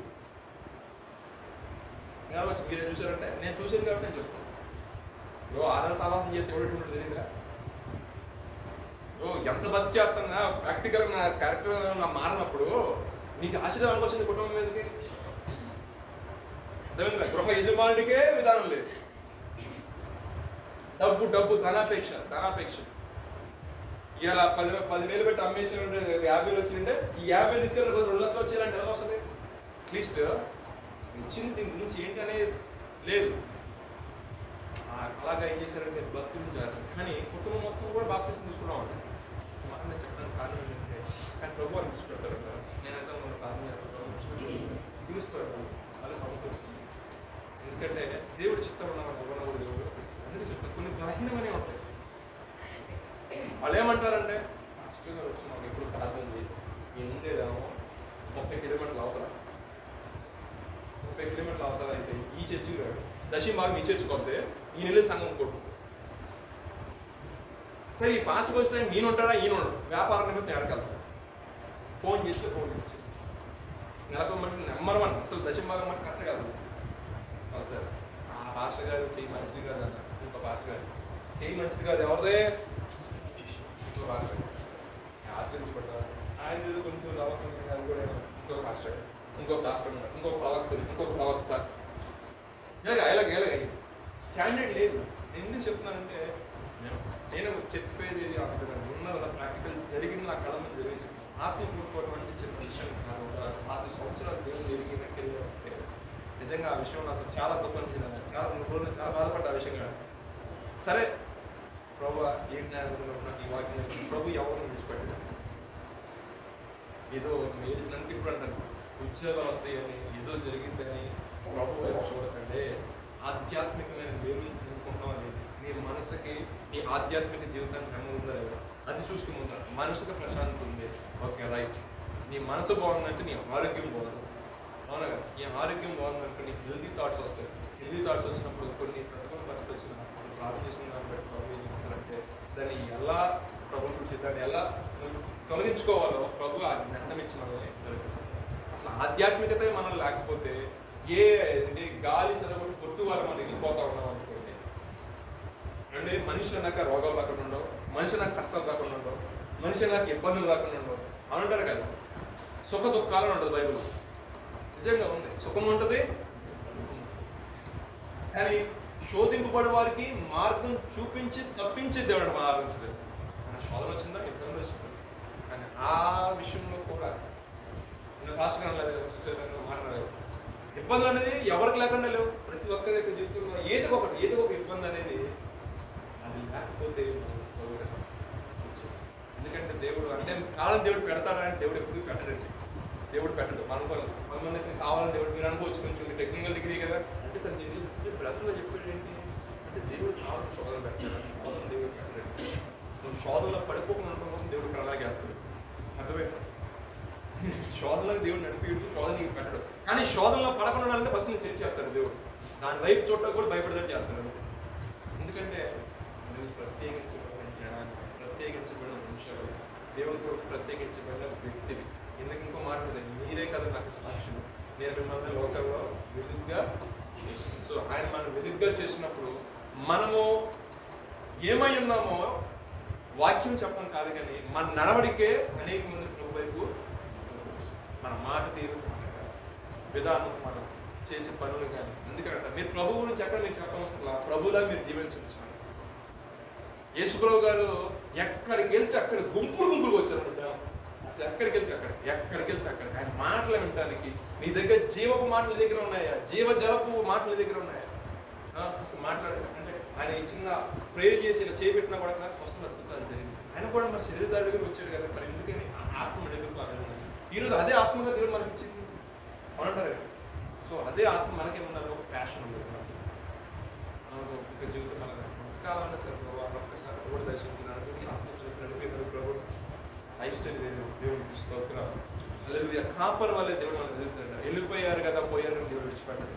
అందుకే చూడండి మీరు సంఘానికి రాకపోయినా చెప్పిన సంఘ కాపర్ని ఫోన్ చేస్తున్నట్టు ఎందుకు రాలేదు, వారు రాలేదు, అవునా కదా? మీ స్థానిక సంఘాలు మీరు చూసే ఉంటారు, అవునా కదా? రోజున సంఘాలు కానీ ఎక్కడంటే ఫస్ట్ సేవకుడు ఏం చేస్తారంటే కాపర్ లక్షణం ఫోన్ చేసి కంగారు వరకు మేము ప్రార్థన మీరు వాట్సాప్లో మన ఎన్నో కోసం తెచ్చిన మీరు పోస్ట్ చేసిన వెంటనే ఒక మెసేజ్ వస్తుంది, ఇది తన గురించి చర్చకి సంబంధించి క్యాండిడేట్స్ దగ్గర నుంచి. అంటే మీ విషయంలో ఆలోచించేవారు కొంతమంది ఉన్నారు, అర్థమైంది మీకు? సో కాపర్కి ఏంటంటే గొర్రెలు ఎవరు అంటే సంఘాన్ని పెళ్ళి ఎవరు ఒక ప్రత్యేకమైన ఆలోచన, ఒక ప్రత్యేకమైన తలంపు. ఈ లోకంలో కాపర్లకే లేదా ఆలోచన అంటే నిన్ను అనుసరించి మన కొరకు ఒక నాయకుని, ఒక యాజకుని, దేవుడికి మన పట్ల సంఘం పట్ల అంత ఆలోచన ఉంటుందండి. మనం ఒక కొన్ని విషయాలు పడిపోయి మనం రాలేకపోయిన పరిస్థితుల్లో కూడా వస్తుంది. దానికి నా చిన్నప్పుడు ఒక ఆయన ఒక చిన్న ఎగ్జాంపుల్ చెప్పాడు, పాస్టర్ గారు నిత్యం వెళ్ళిపోయి శాంతం వేసారు గొప్ప మీద ప్రార్థన చేస్తారు. రెండు వ్యక్తి చాలా మీరు కూడా ఉంటారు, చిన్న చిన్న సంఘాలు చెప్తుంటారు మాట. ఒక 2 సంవత్సరాలు వేసి 3 సంవత్సరాలు 4 సంవత్సరాలు వేసిన తర్వాత ఒక రోజున ఈ జాన్ అనే క్యాండిడేట్ గారు వెళ్ళి ప్రార్థన చేయడం లేదు, ఏదో హెల్త్ ఇష్యూ వల్ల సిక్ అయ్యి వెళ్ళలేదు. జాన్ అని కూడా ఒక ఆయన ఎత్తు బయలుదేరాడు అక్కడ నుండి. అర్థమైందా? జాన్ రావట్లేదు ఏంటి, ఏమైంది ఏంటి, అవునా కదా? అంటే ఆ రిలేషన్, ఆ సహవాసం ఎలా కొనసాగుతుందండి? అంత ప్రేమ, ఇంత ఆప్యాయత. మీకు అర్థమైందా? స్పీడ్ చెప్పారా? అంటే ఒక సంఘానికి కానీ, ఒక సావుకునికి కానీ, ఒక విధానంలో నువ్వు లోకంలో ఎవరో వచ్చారని వెళ్ళిపోయాడు కాక ఒక ప్రత్యేకమైన మాట దగ్గర కాంపడి మాట్లాడుతున్నాను. లేకపోతే సావుకు ప్రార్థన చేసేటప్పుడు నా తమ్ముడు రాలేదేంటి, మా అక్క రాలేదేంటి, మన సహోదరుడు రాలేదేంటి అని ఆలోచన ఇప్పుడు సేవకుడికి. నేను గుంపులో వస్తానని గుంపులో వెళ్ళిపోతే సరిపోద్దా?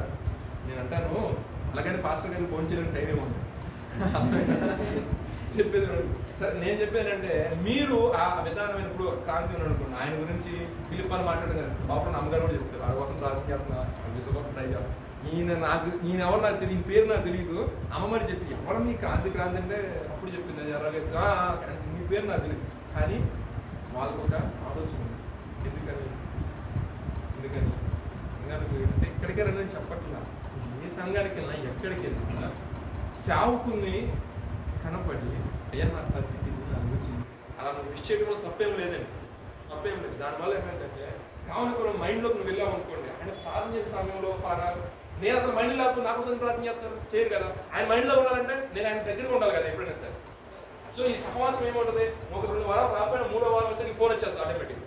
ఎందుకంటే నా తమ్ముడు రావట్లేదు ఏంటి అంతే, ఎందుకంటే ప్రశాంత్ 2 రోజులు కదా నేను 4 సార్లు ఏం చెప్తాను అక్కడ కనపడేది ఏంటి, సాయంత్రం వస్తాం వర్షిప్కి నల్లగా ఉంటుంది రాకపోతే. ఎందుకంటే దేవుడు ఆయన ఇచ్చిన తలాంత దేవుడు ఆ విధంగా వాళ్ళు ఉంటారు ఏ విషయం అందరూ ఉండదు. సో ఆ విధానం ఉన్నప్పుడు ఆ క్యాండిడేట్ లేకపోయేసరికి మాకు అదంతా ఆ ఊరిలో నాట్లు అంటాడు పొలం అంటారు అన్నమాట. ప్రభావ ఇంత ఆదివారం ఏం పని రావాలి ఆయన అంటున్నాను అసలు. మిగతా రోజులు చూసుకురా బాబా, ఆదివారం ఏం పెట్టుకోవద్దు. ఎందుకంటే ఆదివారం సంఘం కూడుకుంటుంది మంచిగా మంచి సంతోషకరంగా ఎవరు వచ్చారు ఆ పని కలిసి మాట్లాడాలి దేవుడి చింతన అనమాట. సో నేను చెప్పే విషయం ఏంటంటే మనం కాల్ చేస్తున్నామంటే మనమే లోపల ఒక మనిషికి ఎంత ఇంటరాక్షన్ ఉన్నప్పుడు, నువ్వు దేవుడితో నువ్వు సహవాసం కలిగి ఉన్నప్పుడు నా కాపరి అయిన వాడు నిన్ను విడిచిపెడతాడా? ఒకవేళ నువ్వు దూరం ఉన్నప్పుడు నువ్వు పరిస్థితులు పడి ఉన్నప్పటికీ, రోగువైన మనుషులు పడి ఉన్నప్పటికీ కూడా చూడటానికి వస్తాడు ఆయన. అర్థమైందా? నువ్వు దేని వల్ల బలహీన పడ్డావు, ఆ బలహీన మళ్ళీ ఒకసారి రానివ్వకుండా కూడా సహాయం చేసే దేవుడు. కొంతమంది పాపం చేయటం వల్ల వచ్చి బలహీనతలు పడతారు, కొంతమంది ఆరోగ్య సమస్యల మధ్య కొంతమంది బలహీనతలు పడతారు. కానీ ఏ సమస్య వచ్చి ఏది వచ్చిన ప్రభు మంది రానప్పుడు నా ప్రభు దగ్గరకు వస్తాడు. నువ్వు ప్రభుని ధ్యానిస్తున్నావు, అది ఒక అనారోగ్యమైన కాదు, ఒక ప్రతికూల పరిస్థితి కావచ్చు, ఎక్కడున్నా సరే, సముద్రపు అగాధంలో ఎక్కడ దాక్కున్నా సరే, లేదంటే పైన ఉన్నా సరే ఆయనకు వస్తాడంట.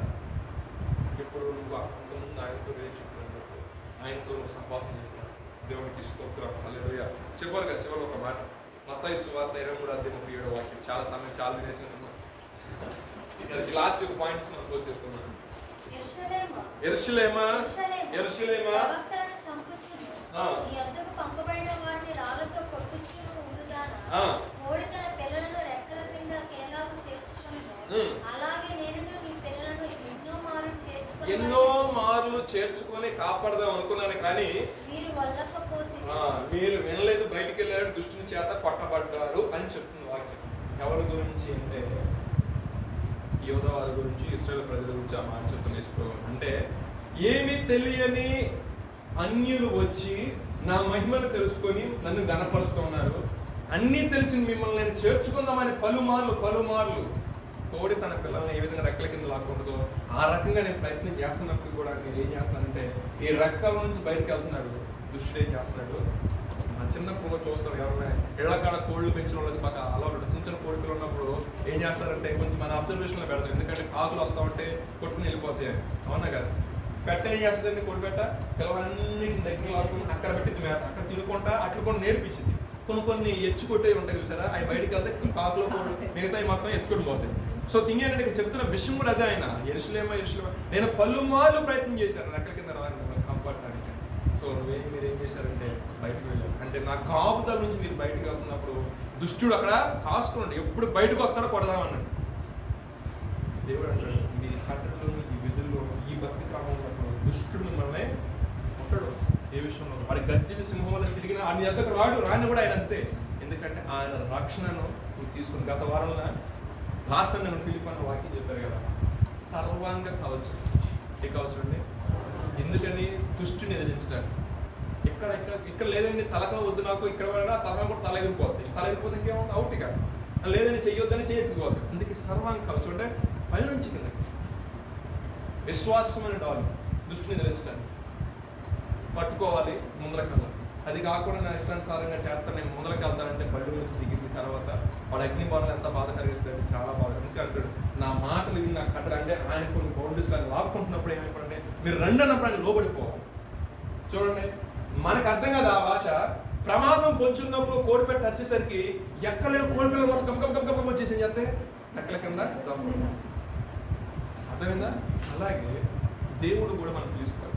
ప్రమాదకరమైన గడిలో వచ్చినప్పుడు ఆయన పిలిచినప్పుడు ఆయన స్వరాన్ని వినడానికి లోబడ్డాను. సో మన యొక్క వ్యక్తిగత జీవితంలో కొన్ని విషయాల్లో మన ప్రభువుకి కొంచెం ఇంపార్టెన్స్ ఇస్తాం. ఇప్పుడు దాకా ఇచ్చారు ఎవరైనా అంటులా, ఇప్పుడు నుంచి కొంచెం ఎక్కువే ఉంది. కొన్ని విషయాల్లో హై ప్రయారిటీ కానీ మొదలు పెట్టండి. ఆయన పెట్టిన తర్వాత ప్రభావ నా జీవితంలో ప్రేమించిన అమ్మాయి కాదు, ప్రేమించే ఉద్యోగం కాదు, ప్రేమించే సో ఏం కాదు. ఇవే ఫస్ట్ నా జీవితంలో. నా గోల్ కూడా నాకు ముందర కాదు, నా వ్యక్తిగత జీవితంలో ఫస్ట్ మీరు నిర్ణయం. ఆయన వచ్చి నేను చేసే పని తెలుసా, నిన్ను అపజయం పాలు చేసేటన్నిటిని కూడా ఫస్ట్ ఆయన ఏరేస్తారు అంతే. మీకు అర్థమైందా? మనలో ఆయన రావడం వల్ల బెనిఫిట్ ఏంటంటే, మనలో ఎగ్జాంపుల్ చెప్పండి, నా మొత్తం కూడా నేను బురద మీద నిండిపోయాను, నా బాడీ మొత్తం. ఇప్పుడు ఆయన రావడం వల్ల ఏమవుతుంది, మంచి వాటర్ పంపిస్తూ ఉంటారు కదా, ఈ మంచి వాటర్ ఎప్పుడైతే నాలాగా వస్తుందంటే ఆటోమేటిక్గా బురద ఏమైపోతుంది, పోతుంది కదా. ఇంకా ఫైనల్ నాలో ఏముంటుంది, మంచి వాటే కదా. మన వ్యక్తిగత జీవితంలో కూడా ప్రభువుని ఎందుకు హై ప్రయారిటీ ఉంటే, ఆయన మన జీవితంలోకి వచ్చాడంటే మనలో ఏదైతే ఆయన దూరం చేసే క్రియలు ఉన్నాయో అవన్నీ కూడా వెళ్ళిపోయినప్పుడు మనం ఏంటంటే ఆశ్రయించుకోవాలి. దేవుడు ఆశ్రయించి దీవించును కాక. చాలా సమయం అయిపోయింది, చిన్న ప్రార్థన చేసుకున్నాం. చూసినట్లయితే తల్లి వాళ్ళే ఆదరిస్తాడు, తండ్రి వాళ్ళు ఏం చేస్తాడంటే మనం ఎలా జాలి చూపుతాడు. అదేవిధంగా పక్షిరాజు వల్లే అంటే ఆయన ఎలా మనల్ని నడిపిస్తాడు, కాపరి వల్లే మనల్ని వెతుకుతాడు. అదేవిధంగా చివరగా కోడి పిల్ల రెక్కల కింద ఏ విధంగా కాపాడుతో మన ప్రభు మనల్ని ఏం చేస్తాడంటే కాపాడు. దేవుడు తన ఊపిరికి ఆశ్రయించి జీవించాడు. ఈ 5 పాయింట్లు ప్లస్ ప్రార్థన జీవితం గురించి చెప్పే సాగులు చెప్పిన విధానం కూడా ఎల్లప్పుడూ మనం సంతోషించాలి. అదేవిధంగా ఎల్లతగా ప్రార్థన చేయాలి. కాబట్టి విన్న వాక్యం బట్టి వ్యక్తిగతంగా మీరు కొంత సమయం పాటు మీరు ప్రార్థన చేసుకోండి. ఎవరికి వారు కొన్ని నిమిషాలని ప్రార్థన నడిపిస్తున్న తదుపరి మొత్తం కూడా మీరు ప్రార్థనలో కొనసాగండి. నేనైతే ఆమెను చెప్పను, మీరు మీ ఆ ప్రార్థనలో మీ వ్యక్తిగతంగా నేను ఎంతసేపు ఏ రకంగా ప్రార్థన చేసుకోవాలనుకున్నారు, ఎన్ని విషయాలు ప్రభు చెప్పాలనుకున్నారు, ఏ రకంగా ప్రభుత్వం మాట్లాడుతున్నారు, ఏ రకంగా మీ విన్నపాన్ని ప్రభు సన్నిధిలో పెట్టాలనుకుంటున్నారో, అది కన్నీటితో పెట్టాలనుకుంటున్నారా, లేదంటే పెదవుల ద్వారా కేవలం పెదవుల ద్వారా పెడదామనుకుంటున్నారా, లేదు ఉచ్చరింపు సఖ్యంగా మూలులతో ప్రార్థన చేయాలనుకున్నారా, అది సమస్తం దేవుడు మన చేతిలో ఉంచారు. కాబట్టి మీరు సంఘ క్షేమాభివృద్ధి కోసం, సంఘ అభివృద్ధి కొరకు, అదేవిధంగా సంఘంలో అనేకమైన బిడ్డలు రక్షించబడడానికి, అదేవిధంగా దేవుడు వాక్యాన్ని అనేకం తెలుసుకొని ఒక సంఘాన్ని అంటికట్టబడాలన్నా సత్యం ప్రకటిస్తున్న సావకుల చుట్టూ కూడా ఆయన దోతల కాపుదల ఉండి మంచి జ్ఞానము చేత వారు నడిపించినట్లుగా సమయోచితమైన కృప జ్ఞానము సావకులకు దేవుడు దయచేయాలని ఎవరికైనా వ్యక్తిగతంగా కొన్ని నిమిషముల పాటు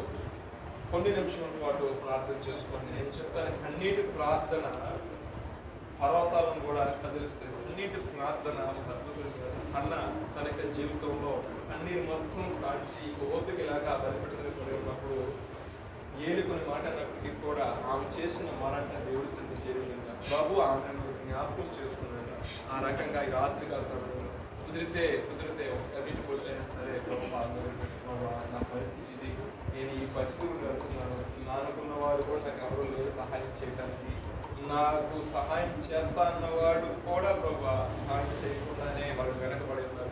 చేద్దామని ఆలోచన ఉన్నప్పటికీ కూడా కొన్ని ప్రశ్నలు బట్టి వాళ్ళు కూడా చేయలేకపోతున్నారు. నాయన ఇదిగో ఇది నా పరిస్థితి, ఈ పరిస్థితిలో నుంచి నన్ను ముందుగా తీసుకెళ్లే వ్యక్తి కానీ, అదేవిధంగా ఆదరించే వ్యక్తి కానీ, కాపాడిన ఆదరి కానీ నువ్వు తప్ప నాకు ఎవరు లేదు. అయ్యా మిత్రుల వాక్యం ప్రకారం ఆదరించే దేవుడు నీవు, జాలి చూపించే దేవుడు నీవు, కాపాడే దేవుడు నీవు, నడిపించే దేవుడు నీవు, అయ్యా పోషించే నాలుగు నీవు నాయన. అయ్యా రాత్రికాల సమయంలో, ఈ ఉదయకాల సమయంలో ప్రభా, అయ్యా రాత్రికాల వర్తమానంతో మాట్లాడారు ప్రభా, మీరు క్షమించు, మీరు సంచరించుకున్నాక అయ్యా నా 2-3 నా నామం పేరు ఎక్కడైతే కూడుకొని ఉంటారో వారి మధ్య నేను ఉంటానని మీరు వాగ్దానం చేస్తున్నారు కానీ ప్రభా, ఇగో ప్రభా ఇక ఒక్కొక్కరికి ఒక్కొక్క భారం ఉంది ప్రభా. జీవితం కొంతమందికి సేవా భారం ఉంది, కొంతమందికి ప్రభా అయా ఉద్యోగరీత్యా ప్రభావం కావాలి, ఏదో రకంగా ఒక భారం ఉంది, కొంతమంది కుటుంబ పోషణ కోసం కుటుంబ విషయం కొంత భారంగా ప్రార్థన చేస్తున్నారు, కొంతమంది అనారోగ్య సమస్యల నుంచి విడుదల పొందాలి, ఆరోగ్యం పొందాలి, కొంతమంది ప్రార్థన చేస్తున్నారు. ఒక్కొక్కరు ఒక్కొక్క విషయంలో ప్రభావ వారిని దగ్గర విజ్ఞాపన చేస్తుండగా ప్రభావ వారి ప్రార్థన ఆలకించింది. ముఖ్యంగా మా యవన బిడ్డల సోదరులు ప్రభావ అయా నా తండ్రి రాత్రికాల సమయంలో నేను నా యొక్క దేవుడి సన్నిధిలో నా విజ్ఞాపన తెలియజేయాలి. నాకున్న టాలెంట్ ఇక్కడ ఏ ఉద్యోగం కాదు, నాకున్న ఎక్స్పీరియన్స్కి ఏ ఒక్కరు ఉద్యోగం, నాకు అసలు కమ్యూనికేషన్ స్కిల్సే లేవు, నేను ఎలా జీవించాలి, ఎలా నాకు ఎవరు కనిపిస్తాను, నా రెఫరెన్స్ నా అయ్యి నన్ను నడిపించబడి నా దేవుడే, ఎంతవరకు చదివించిన దేవుడు, ఎంతవరకు నడిపించిన దేవుడు, ఎంతవరకు పోషించిన దేవుడు, ఎంతవరకు ఆర్థిక పరిస్థితి అన్నీ సరి చేసిన దేవుడు ఈ విషయంలో నాకు సహాయం చేస్తాడు. ఇదిగో నా ప్రభా అంటూ ఈ దగ్గర ప్రార్థన చేసుకుంటుండగా ప్రభా, నిజంగానే ప్రభా చాలా మంది ప్రభా ఉద్యోగ ప్రయత్నాలు ఉంటున్నారు, కానీ సన్నిధిలో ప్రభా కనిపెట్టుకుని ప్రార్థన చేసుకుని పెట్టు ప్రభా. ఒకప్పుడు ప్రభా నా తను ఎన్నికల స్థితిలో నీ దినాన ప్రభు ఒక ఉన్నతమైన ప్రభా శాలరీ డ్రా చేసుకుని, ఒక ఉన్నతమైన డిజగ్నేషన్ కలిగి, ఒక ఉన్నతమైన కంపెనీలో వాళ్ళు ప్రభు ఉన్నారంటే వారి యొక్క జీవితంలో కూడా అనేక రాత్రుల ప్రభు సన్నిధిలో నీతో గడిపారు ప్రభా, అనేక రకాల కన్నీరు కాచారు ప్రభా. అయా మాకు సహాయం ఎక్కడ నుండి వచ్చును, మాకు యెహోవా దగ్గర సహాయం కలిగి, కొండంతటి కళ్ళు వచ్చిన సహాయం ఎక్కడ నుండి వచ్చును, యెహోవా దగ్గర నాకు సహాయం కలిగి. మనుషులు నమ్ముకుని మోసపోయాను ప్రభా, అయ్యా నా టాలెంట్ నమ్ముకుని మోసపోయాను ప్రభా, నాకు ఏదో వస్తుందని ప్రభా వచ్చాను ప్రభా. అక్కడ చూస్తే తల్లిదండ్రులు ఎదురు వస్తున్నారు ప్రభా, ఏనాన్ని ఒక మంచి న్యూస్ చెప్తానా అని ప్రభా. ఇక్కడ పరిస్థితులు చూస్తే ప్రభా కనీసం ఓపెనింగ్స్ కూడా ఇక్కడ ఏం లేవు ప్రభా బిడ్డలకి ప్రభా. నా ప్రియ తండ్రి నీ సన్నిధిలో మొరపెట్టుకుంటుండగా వారి యొక్క భవిష్యత్తుని ప్రభా మంచిగా తీర్చిదిద్దండి ప్రభా. అయా నా తండ్రి మీరే తండ్రిగా, అయా నా తండ్రి కుమారుడు ఎలా తండ్రి జాలి పడినట్లు ప్రభా, అయా మీరు మా ఎడ జాలి చేసుకొని ప్రభా, మీరు మా ఎడ జాలి చేసుకొని ఈ రష్యన్ టైంలో అయా మా బిడ్డలకు ఉద్యోగాల విషయం సహాయం చేయండి ప్రభా. అయా నా తండ్రి ఆర్థిక పర ఇబ్బందులు చెందకపోతే బిడ్డలకు ప్రభా, కనీసం హాస్టల్ ఫీజు కూడా కట్టుకోలేని కుటుంబస్తులు ఉన్నారు ప్రభా. అయా వారి విషయం మరొక్కసారి దగ్గర పెడుతుండగా ప్రభా, ఈ యొక్క ఆకాశవాకులు పెట్టి ప్రభా తల్లిదండ్రులు ఎంతో కష్టం ప్రభా చేసి ప్రభా, అయా నా తండ్రి ప్రభా వచ్చిన దాన్ని కొంచెం తీసి ప్రభా, అయా మరలా ప్రభా వాళ్ళకి ప్రభా నా తండ్రి హాస్టల్ ఫీజు కట్టడానికి బిడ్డలు పంపిస్తున్నారు. ఆ విలువ తెలుసుకొని ప్రభా, అయా వారికి ఏ రకంగా సహాయం చేయలేకపోయారు, కనీసం నా ప్రభు సరిగ్గా ప్రార్థన చేస్తే ప్రభు నా మనవి ఆలకించి నా పరిస్థితి మారుస్తాడు అని ఒక ఆశతో ప్రభా, అయా నా తండ్రి సరిగ్గా కొంచెం ప్రార్థన చేసుకుంటుండగా ప్రభా మీరే ప్రభు చూపించండి ఆయన, మీరే సహాయం చేయండి తండ్రి, మీరే మీ ఆత్మతో నడిపించండి అయ్యా. అయ్యా అయ్యా అయ్యా మీకు వందనాలు వందనాలు వందనాలు స్తోత్రాలు ప్రభా. అయా కొంతమంది బిడ్డ ప్రభా ఇబ్బందికరమైన పరిస్థితిలో ఉన్నారు ప్రభా, అయా వారికి అందే సహాయం కొద్ది పట్టుకుని అయా సంపూర్ణమైన విడుదల కలిగించే దేవుడు నీవు, అయా సంపూర్ణమైన విడుదల కలిగించే దేవుడు నీవు ప్రభా.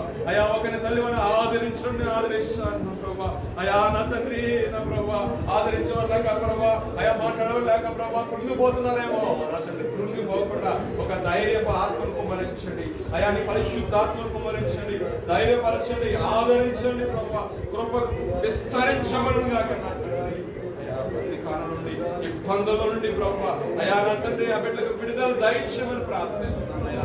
అయా ఉమా మహేష్ విషయం మరొకసారి సంఘంగా ప్రార్థిస్తున్నాం ఆయన. ఆ కుమారుడు యొక్క వీసా స్టాంపింగ్ విషయంలో జరిగిన పొరపాట్లు ప్రభా, అయా తన కుమారుడు యొక్క జీవితాన్ని ప్రభా అయా తండ్రి ఇబ్బందికర పరిస్థితిలో పెట్టింది ప్రభా, అయా ఒక వ్యక్తిని మరొకసారి సంఘంగా ప్రార్థిస్తున్నాం ఆయన. అయా నా తండ్రి స్వస్థత, అయా నా తండ్రి విడుదల దయచేయండి బిడ్డకి ప్రభా, అయా కృప చూపించండి ప్రభా, అయా నీ అమూల్యమైన సహాయం దయచేయండి, తల్లిలో ఆదరించండి ప్రభా, అయా అధికారుల హృదయాన్ని మీరు కట్టండి ప్రభా. ఆ స్టడీలో ముందు కొనసాగినట్లుగా అయా నా తండ్రి అన్ని కుటుంబాల నుంచి ప్రభా నేను తెలుసుకున్నారు ప్రభా, జీవగల దేవుడు నేను ఎరిగి ఉన్నారు ప్రభా, నీ మహిమ వారు కూడా చూసుకున్నట్టు ప్రభా జరిగించండి. ప్రార్థిస్తున్నాను ఆయన, ప్రార్థిస్తున్నాను తండ్రి, రేచల కృష్ణుడు ప్రార్థిస్తున్నాను ఆయన.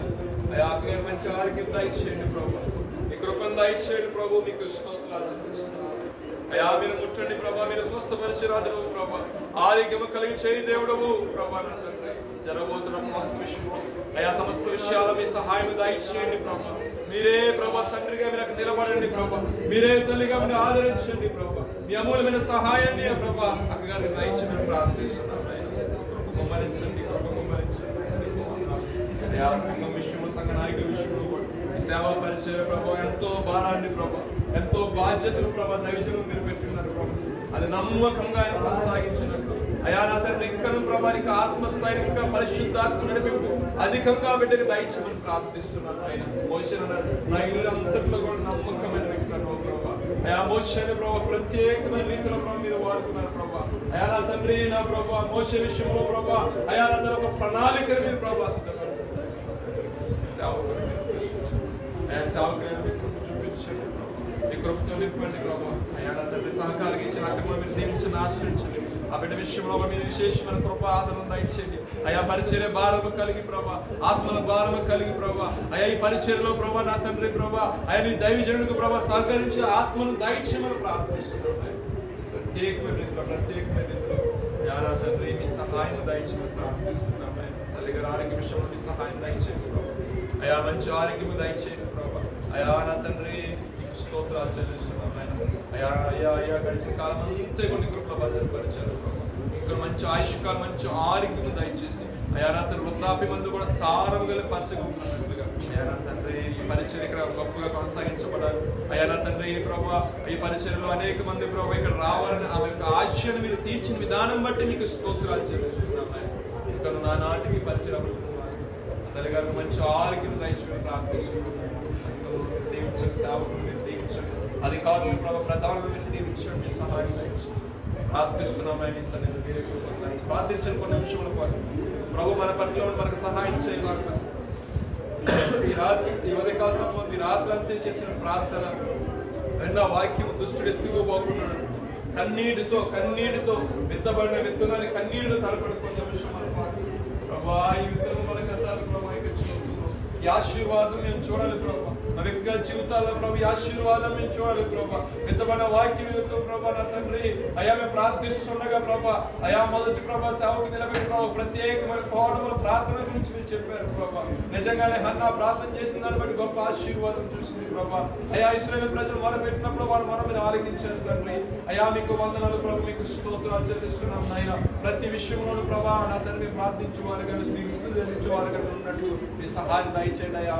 అయా మీకు స్తోత్రాలు కొన్ని నిమిషం ప్రార్థించండి. కొన్ని నిమిషం ప్రభు మనకు సహాయం చేయలాగున రాత్రి కాలం చేస్తున్న ప్రార్థన మనకు ఈ నెల మొత్తం కూడా మనకు బలాన్ని చేకూర్చేలాగిన దేవుడు బలపరిచి మన ముందు నడిపించలాగిన ఆత్మ సంబంధమైన బలమును మనం అనిపించిన ఆత్మీయ జీవితం ఒక ఎదుగుదల చూసేలాగిన ప్రతి ఒక్క ప్రార్థన చేసుకుందామండి. స్తోత్రాలు స్తోత్రాలు స్తోత్రాలు స్తోత్రాలు స్తోత్రాలు.